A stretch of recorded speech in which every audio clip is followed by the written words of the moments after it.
এখন অবধি আন্দোলন চালিয়ে যাচ্ছি, ঝড় বৃষ্টি তুফান রোদের মধ্যে এতগুলো ছাত্রছাত্রী এখানে বসে আছে, এখনও অবধি হায়ার এডুকেশনের কোনো খোঁজ নেই। তারা কি করছে? আমাদের যদি এখন বৃষ্টিপাতে যদি বজ্রপাতের ফলে যদি কোনো ছাত্রছাত্রীর ক্ষতি হয়, এই দায়ভার কে নেবে? হায়ার এডুকেশন নেবে এই দায়ভার? ছাত্রছাত্রীদের যদি কিছু হয় আজকে এই ঝড় বৃষ্টি তুফানের মধ্যে?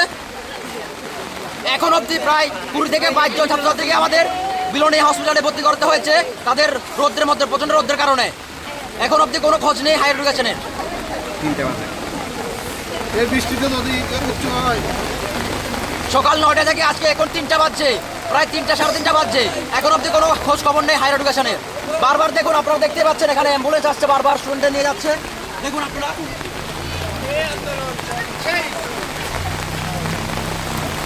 আপনারা এখানে কতক্ষণ বসবেন?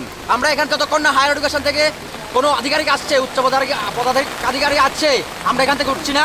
ঝড় বৃষ্টি তুফান যাই হোক না, আমরা এখান থেকে উঠছি না।